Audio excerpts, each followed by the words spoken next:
प्रणाम। मैं आपका अपना विशु राय हाजिर हूँ जुर्म की दुनिया की एक बेहद ही खौफनाक कहानी के साथ। साथियों, एक ऐसी कहानी के साथ जिसको सुनने के बाद आपके पैरों तले जमीन खिसक जाएगी। आप भी सोचने पे मजबूर हो जाएंगे कि हमारे समाज में कैसे कैसे लोग रहते हैं। साथियों, मैं बात कर रहा हूँ उत्तर प्रदेश के एटा की। एटा में एक थाना लगता है, नया गाँव थाना। नया गाँव थाना के अंतर्गत एक जगह लगती है, जसरतपुर गाँव। जसरतपुर गाँव में 5 अक्टूबर की सुबह एक व्यक्ति अपने खेतों में, बाजरे के खेत में काम करने के लिए जाता है। जैसे ही बाजरे के खेत में काम करने के लिए अंदर घुसता है, वह देखता है कि एक महिला की लाश पड़ी हुई है। अब वह लाशों को देखकर डर जाता है। उसके मुंह से आवाज़ नहीं आ रही थी। अब वह वहाँ से किसी तरह हिम्मत जुटाता है और भागते हुए गांव की तरफ जाता है। गांव में जाकर लोगों को बताता है कि उसके खेतों में एक महिला की लाश पड़ी हुई है। अब जैसे ही गांव वाले लाश मिलने की बात सुनते हैं, पूरा गांव टूटकर उस खेत में, उस व्यक्ति के खेत की तरफ भाग कर जाता है और जाकर देखता है कि एक महिला की लाश है। अब फौरन ही पुलिस स्टेशन फ़ोन किया जाता है, पुलिस वालों को सूचना दी जाती है। मौके पे पुलिस वाले पहुंचते हैं। पुलिस वाले पहुंचते हैं तो देखते हैं कि जो महिला है वो करीब 45 से 50 वर्ष की है। अब पुलिस उसकी शिनाख्त करती है। शिनाख्त करने के बाद साथियों, पता चलता है कि इस महिला का नाम अलका है और यह पास के ही एक गांव की रहने वाली है। अब उसके घर वालों को फ़ोन किया जाता है। घर में सिर्फ उसका पति रमाकांत। रमाकांत को जैसे ही पता चलता है कि उसकी पत्नी की लाश मिली है, वो फ़ौरन ही पुलिस के पास पहुंचता है और पुलिस वाले उसकी बॉडी की पहचान कराते हैं तो पता चलता है कि यह जो बॉडी है, यह बॉडी उसी की पत्नी की है। अब पहचान होने के बाद पुलिस उससे पूछताछ करती है कि आखिर आपकी पत्नी का कत्ल किसने किया होगा, आपको किसी पर शक है? तो वह बताता है कि गांव के ही 2 लड़के अखिलेश और अनिकेत, उन्हीं पर उसे शक है और उन्होंने ही हत्या की होगी। अब जब पुलिस जांच पड़ताल करती है तो पता चलता है यह जो दोनों व्यक्ति हैं, यह दोनों उसके बेटी के प्रेमी थे। लेकिन उसके बाद एक और नई कहानी जो सामने निकल कर आती है साथियों, जिसे सुनकर सभी लोग हैरान रह जाते हैं। दरअसल साथियों, जो महिला अलका रहती है, अलका की एक 17 वर्षीय बेटी भी रहती है जो बेहद खूबसूरत रहती है। अक्सर कर वह स्कूल पढ़ाई करने के लिए जाती थी और इसी दौरान वह अपने ही गांव के एक लड़के अखिलेश के साथ उसकी नज़दीकियाँ बढ़ने लगती हैं। इधर अखिलेश और अनिकेत दोनों उस लड़की से बातचीत करने लगते हैं। अब बातचीत करते करते अखिलेश बेहद पसंद करने लगता है उसे और बेहद चाहने लगता है। अब जो 17 वर्षीय लड़की रहती है, वह भी अखिलेश को बेहद पसंद करने लगती है। अब इधर छुप छुप कर स्कूल के बाहर खेतों में दोनों मुलाकातें करते और जब समय मिलता तो वह रात रात को छुप छुप कर घर के बाहर मुलाकात करते। और फिर एक दिन अल अलका की जो बेटी रहती है वो कहती है कि देखो अखिलेश, मैं तुम्हें बेहद प्यार करती हूँ। अब मैं ये दूरी बर्दाश्त नहीं कर सकती हूँ और मैं चाहती हूँ कि तुम मुझसे शादी कर लो। अखिलेश कहता है कि गांव की बात है, मैं अभी शादी तो नहीं कर सकता। तभी अलका की बेटी कहती है कि देखो, अगर शादी नहीं करोगे तो मैं तुम्हारे साथ संबंधों में नहीं रहूँगी, मैं तुम्हें छोड़ दूँगी। मैं तुम्हें बेहद प्यार करती हूँ। अब लड़की उसके प्यार में खोए जा रही थी, डूबी जा रही थी। अब इधर अखिलेश भी उसे बेहद प्यार करता था। वो भी उसके प्यार में बेकरार था। अब वो भी उस लड़की के साथ रहना चाहता था। अब रोज़ रोज़ की जो दूरियाँ थी, घंटों की जो दूरियाँ थी, उस दोनों को बर्दाश्त नहीं हो रही थी। इधर अखिलेश अगले दिन उसे फ़ोन करता है और कहता है कि अपने बैग में कॉपी किताब की जगह अपने रहने के सामान, पहनने के सामान लेकर आना। अब वो घर से एक चद्दर और कुछ कपड़े लेती है और स्कूल चली जाती है। इधर उसकी माँ, शाम हो जाती है लेकिन उसकी बेटी घर लौट कर नहीं आती है और अलका अपनी बेटी के घर आने का इंतजार कर रही थी।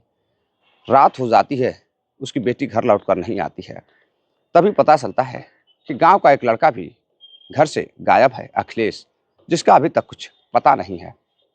अब उसके माँ को शक होता है कि कहीं ऐसा तो नहीं है कि अखिलेश उसकी बेटी को लेकर फरार हो गया है। तभी गांव में शोर होता है कि अखिलेश गांव की ही एक लड़की रमाकांत की बेटी को लेकर फरार हो गया है और उसके साथ कहीं शहर में छुपा हुआ है। अब उसकी माँ जाकर शहर में इधर उधर अता पता करती है लेकिन कहीं कुछ पता नहीं लगता है। अब फिर कहीं से उसकी माँ को खबर मिलती है कि अखिलेश उसकी बेटी को लेकर शहर के ही एक कॉलोनी में एक होटल में रुका हुआ है और वहाँ से वह कहीं और जाने की फिराक में है। अब अखिलेश के किसी दोस्त ने उसकी माँ को खबर दी। अब इधर उसकी माँ जाती है और अपनी बेटी को उस कमरे में दोनों को रंगे हाथों पकड़ती है और पकड़ने के बाद अखिलेश को भद्दी भद्दी गालियां देती है और अखिलेश वहाँ से फ़ौरन ही निकल जाता है और वो अपनी बेटी को लेकर घर आती है। बेटी को समझाने के बाद फिर बेटी अखिलेश से छुप छुप कर बातें करने लगती है। इधर गांव में काफ़ी बदनामी हो रही थी। अब अलका सोचती है कि अगर वह उसकी बेटी गांव में रहेगी तो काफ़ी बदनामी होगी। अब वो अपनी बेटी को अपने मायके भेज देती है, यानी कि उसके मामा के घर। अब इधर उसकी बेटी अपने मामा के घर जाकर रहने लगती है। अब साथियों धीरे धीरे समय बीतता गया। एक दिन वह किसी पर फ़ोन से बातें कर रही थी, तभी उसका जो मामा रहता है अपनी बहन को फ़ोन कर अलका को बताता है कि उसकी बेटी किसी से बातें करती है और वो किससे बातें करती है ये पता नहीं है। और जब मना करने की मामा कोशिश करता है तो वह मामा को इग्नोर कर देती है। अब इधर उसकी माँ परेशान हो जाती है। परेशान होने के बाद अब वह अपनी बदनामी से बचने के लिए साथियों अपने ही मायके के एक व्यक्ति जिसकी उम्र 42 से 43 साल रहती है, उसका नाम सुभाष रहता है, सुभाष को फ़ोन करती है और सुभाष को फ़ोन करके मिलने के लिए एक जगह पर बुलाती है। सुभाष जो कि एक दुष्कर्म के मामले में जेल गया हुआ था, एक कैदी रहता है। 10 साल बाद सज़ा काटने के बाद वह रिहा हुआ था और अपने घर आया हुआ था और बढ़ई का काम करता था, यानी कि चेयर वगैरह कुर्सी वगैरह बनाने का काम करता था। किसी तरह जीवन यापन कर रहा था, लेकिन उसकी माँ अलका उससे कहती है कि देखो मैं तुम्हें 50,000 रुपये दूंगी और तुम्हें एक काम करना होगा, तुम्हें मेरी ही बेटी का कत्ल करना होगा। अब इधर सुभाष जब यह सब सुनता है तो वह हैरान हो जाता है। वो उससे पूछता है कि आखिर आप अपनी ही बेटी की क्यों जान लेना चाहती हैं। अलका बताती है कि उसकी बेटी बह गई है और वह समाज में उसे शर्मसार कर दे रही है। वह लोगों से बातें कर रही है, गांव के ही लड़के से प्यार करती है और वह मानने को तैयार नहीं है। अब इधर सुभाष कत्ल करने के लिए तैयार हो जाता है, लेकिन समय देखकर वह उसकी बेटी को बुलाता है और बुलाने के बाद और जो सुभाष रहता है वह उसी के मायके का ही रहने वाला होता है। 2-3 घर के बाद उसका घर रहता। अब वह उसकी बेटी को देखता है कि उसकी बेटी तो बेहद ही खूबसूरत है, बेहद ही खूबसूरती की धनी अलका की बेटी 17 वर्षीय। उससे मिलता है और मिलने के बाद उसे बताता है कि देखो तुम्हारी माँ ने तुम्हारा कत्ल करने के लिए मुझे 50,000 रुपये दिए हैं, अब बताओ मैं तुम्हारा क्या करूं। अब उसका भी दिल, यानी कि जो कातिल रहता है जिसे कत्ल करने के लिए 50,000 रुपये दिए गए थे, सुपारी दी गई थी, वह कातिल उसकी ही बेटी पर फिदा हो जाता है। फिदा होने के बाद वह कहता है कि देखो तुम मुझे बहुत अच्छी लगती हो, मैं नहीं चाहता कि तुम्हारा कत्ल करूं। अब उसकी बेटी कहती है कि मेरे साथ जो करना है कर लो, मुझे जिंदा छोड़ दो और मैं तुमसे शादी भी कर लूँगी। अब यह बात जब सुभाष सुनता है तो उसकी कोई पत्नी नहीं रहती। वह सोचता है कि इससे अच्छा क्या होगा कि एक जवान हसीन लड़की उससे शादी करने के लिए तैयार है, उसके साथ संबंध बनाने के लिए तैयार है। अब वह उसके साथ खेतों में संबंध बनाता है और संबंध बनाने के बाद उस लड़की को छोड़ देता है। और इधर एक उसकी जो माँ रहती है अलका, वह अपने बेटे की मौत की खबर सुनने के लिए बेताब रहती है। अब साथियों 2 दिन गुजर जाते हैं, फिर उसकी माँ सुभाष को फ़ोन करती है और कहती है कि देखो तुमने अभी तक मेरी बेटी को नहीं मारा, तुम क्या चाहते हो, काम जल्द से जल्द करो और कत्ल ऐसा होना चाहिए कि किसी को पता भी न चले। इधर सुभाष उसकी माँ को कहता है कि ठीक है मैं बहुत जल्द कत्ल करूँगा, मेरा पैसा तैयार रखना। और इधर वह अब उस लड़की से प्रेम करने लगता है, उस 17 वर्षीय लड़की से बेहद प्रेम करने लगता है सुभाष, जो अपराधी रहता है। प्रेम करने लगता है उसे फिर बताता है कि तुम्हारी माँ ने फ़ोन किया है और तुम्हारी हत्या करने की बात कह रही है और जल्द से जल्द हत्या मुझे करना पड़ेगा। अब इस पर वो तैयार हो जाती है उसके साथ जाने के लिए। वो कहती है कि मेरे साथ तुम शहर चलो, मुझे जहाँ मन करे लेकर चलो, मेरे साथ जो करना है कर लो, लेकिन मुझे छोड़ दो और मैं तुमसे शादी भी करने के लिए तैयार हूँ, मैं भी तुमसे बेहद प्यार करती हूँ। अब सुभाष पिघल जाता है और लड़की को लेकर फरार हो जाता है, आगरा चला जाता है। आगरा जाने के बाद एक कमरा लेता है और वहीं उसके साथ रहने लगता है, रातें गुजारने लगता है। एक नाबालिग लड़की के साथ एक 42-43 वर्षीय व्यक्ति, शातिर अपराधी, अब उसके साथ रातें गुजारने लगता है और उसे भी अब आनंद आने लगता है। अब साथियों तभी उसकी माँ का फ़ोन आता है, तो जो सुभाष अपराधी होता है अब वो परेशान हो जाता है। अब उसका कत्ल नहीं करना चाहता था, अब उसे पैसों की ज़रूरत नहीं थी, लेकिन वो दिमाग लगाता है। वह सोचता है कि ऐसा काम करे कि पैसे भी मिल जाएं और जो सुपारी देने वाली महिला है उसका भी मन भर जाए, वो भी खुश हो जाए। अब इधर उसका मामा फ़ोन करता है और बताता है कि उसकी बेटी किसी के साथ घर से भाग गई है, वो मिल नहीं रही है। माँ कहती है कि ठीक है, उसे जाने दो, जहाँ भी जाना है जाने दो, तुम उसका पीछा मत करना, उसे छोड़ दो, जाने दो। अब इधर मामा सोचता है कि आखिर ऐसी क्या बात है कि उसकी बहन अपनी ही बेटी के लिए ऐसा बोल रही है। उसे कोई चिंता ही नहीं है। मामा भी हार मानकर बैठ जाता है और इधर सुभाष एक उसकी बेटी की फ़ोटो भेजता है उसकी माँ पर, जिसका गला कटा हुआ था, गले से खून निकल रहे थे। अब जब उस फ़ोटो को वह देखती है तो वह हँसने लगती है और खुश हो जाती है। अब वो उस फ़ोटो को डिलीट कर देती है। फिर सुभाष फ़ोन करता है, फ़ोन कर कहता है कि उसने उसकी बेटी का कत्ल कर दिया है, अब उसे 50,000 रुपये चाहिए। अब उसकी माँ अलका बताती है कि उसके पास अभी पैसे नहीं हैं, पैसे बाद में देगी। करीब 10 दिन बीत जाते हैं लेकिन वो पैसे नहीं देती है। तो सुभाष फिर से फ़ोन करता है और फ़ोन कर बताता है कि देखो, मैंने तुम्हारी बेटी को ज़िंदा रखा है, तुम्हारी बेटी ज़िंदा है और मेरे साथ आगरा में एक कमरे में रह रही है और मैं उसके साथ शारीरिक संबंध भी बना रहा हूँ और मैं उससे शादी करने वाला हूँ। अगर तुम पैसे नहीं दोगी तो मैं उसे ज़िंदा रखूँगा और तुम्हारे बारे में सारी बातें बता दूँगा। अब इधर फिर से उसकी माँ परेशान हो जाती है। परेशान होने के बाद साथियों 27 सितंबर को फ़ोन करती है। फ़ोन करने के बाद उसे बताती है कि उसका पैसा वह बहुत जल्द देगी। उसके बाद वो इंतज़ार कर रहा था और इधर अलका पैसे जुटाने की बात कर रही थी। पैसे लेकर वह 5 अक्टूबर को सुबह आगरा पहुंचती है।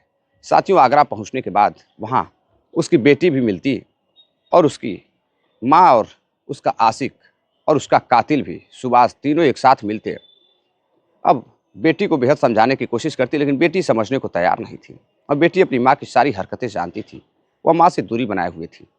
अब इधर वह रात भर एक मेले में जाते हैं, मेला घूमते हैं, बाज़ार घूमते हैं और साथियों बाज़ार घूमने के बाद अब अगले दिन भी माँ अपनी बेटी के साथ रुकती। रात होती है तो वह वहाँ से अपने बेटी और सुभाष को लेकर मायके के लिए निकलती है। तभी बीच में एक गांव पड़ता है, जसरतपुर गांव। जसरतपुर गांव के पास जाते ही रात हो जाती है। तीनों वहाँ उतर जाते हैं। उतरने के बाद जो अलका होती है लड़की की माँ, वो कातिल सुभाष को इशारा करती है कि तुम इसका कत्ल कर दो और तुम्हारे पैसे इस बैग में पड़े हुए हैं, तुम ले लो। अब जैसे ही इशारा करती है तो सुभाष अपनी प्रेमिका को लेकर, जिसका कत्ल करने की उसे सुपारी मिली थी, उसे लेकर और उसकी माँ को लेकर एक खेत की तरफ जाता है। तभी वो बेटी पूछती है कि आखिर मुझे खेत की तरफ क्यों लेकर जा रहे हो। तो वो इशारा करता है और उसके बाद खेत में लेकर जाता है। खेत में लेकर जाने के बाद दोनों, यानी कि जो उसकी बेटी रहती है 17 वर्षीय, उसकी बेटी और सुभाष जो सातिर अपराधी रहता है जिसको सुपारी मिली थी, दोनों मिलकर अलका का ही, जिसने सुपारी दिया था, उसी का कत्ल कर देते हैं। कत्ल करने के बाद वहाँ से पैसे वगैरह लेकर फरार हो जाते हैं। जब अगले दिन साथियों जब लाश मिलती है तो पुलिस जांच पड़ताल करती है। जांच पड़ताल करने के बाद रमाकांत बताता है कि उसकी बेटी का गांव में ही अफेयर चल रहा था। वह कुछ दिन पहले उसकी बेटी को लेकर फरार भी हो गया था। किसी तरह से खोजबीन कर उसे घर लाया गया था। हो ना हो यही दोनों अपराधी हैं। अब पुलिस जब अखिलेश और अनिकेत को गिरफ्तार करती है, पूछताछ करती है, तो कहीं से कोई सबूत नहीं मिलता है। फिर पुलिस सीडीआर रिपोर्ट निकालती है, कॉल डिटेल्स निकालती है उसकी बेटी की। जब उसकी बेटी की सीडीआर रिपोर्ट साथियों निकालती है तो पता चलता है कि वह किसी और से बातें कर रही थी। अब पुलिस उस व्यक्ति के बारे में पता लगाती है तो पता चलता है कि वह व्यक्ति 10 साल पहले जेल में गया हुआ था और जेल से छूट कर आया था। वह एक शातिर अपराधी है और दुष्कर्म के कारण जेल में गया हुआ था। अब पुलिस उस सुभाष को ढूंढती है लेकिन सुभाष कहीं नहीं मिल रहा था। उसकी बेटी की तलाश करती है लेकिन उसकी बेटी भी कहीं नहीं मिल रही थी। और पुलिस बारीकी से जांच करती है तो पता चलता है कि सुभाष से उसकी माँ भी बात करती थी, अलका भी। अब पुलिस को शक होता है। पुलिस उसकी लोकेशन ट्रेस करती है और लोकेशन ट्रेस कर साथियों एक जगह पड़ती है, वहीं पर एक चौराहा पड़ता है। चौराहे के पास, जसरतपुर के पास ही एक नबीरगंज चौराहा पड़ता है, जिसका एक रास्ता जाता है नगला कलू रोड की तरफ। उसी चौराहे पर पुलिस दोनों को गिरफ्तार कर लेती है। गिरफ्तार कर जब साथियों पूछताछ करती है तो लड़की बताती है कि उसकी माँ ने उसकी हत्या की सुपारी सुभाष को दी थी और उसने सुभाष को अपने प्रेम जाल में फंसा लिया ताकि वो जिंदा रहे और अपने उसी कातिल जिसको सुपारी दी गई थी कत्ल करने की, उसी कातिल से वो प्यार कर बैठती है और उसके साथ वह रातें गुजारने लगती है और शर्त ये रखती है कि वो उसे छोड़ देगा और उसकी माँ का कत्ल करेगा तो वो उससे शादी कर लेगी। अब पुलिस जब यह सारी बातें सुनती है तो उसके पैरों तले जमीन खिसक जाती है, सन्न रह जाती है कि एक माँ अपनी बेटी जो कि बिगड़ैल बेटी थी, माँ और पिता और घर वालों की इज्जत को शर्मसार कर रही थी, तो एक माँ हार मानकर अपनी बेटी के कत्ल करने की सुपारी देती है और वह बेटी कातिल से ही मिल जाती है और फिर अपने माँ का ही कत्ल करवा देती है। तो साथियों, जब यह कहानी न्यूज़ मीडिया के माध्यम से लोगों तक पहुंचती है, समाचार पत्रों के माध्यम से लोगों तक पहुंचती है, तो लोग सुनकर हैरान थे कि कैसा ज़माना आ गया है, घनघोर कलयुग चल रहा है, कुछ भी संभव है। एक माँ अपनी बेटी का कत्ल करवाना चाहती थी इज्जत बचाने के लिए और उसी बेटी ने अपने ही कातिल के साथ मिलकर अपनी ही माँ का गला घोट दिया। तो साथियों, ये थी पूरी कहानी। इस कहानी को सुनाने का उद्देश्य किसी को हैरान करना या परेशान करना नहीं है, बल्कि आपको जागरूक करना है, आपको सतर्क करना है।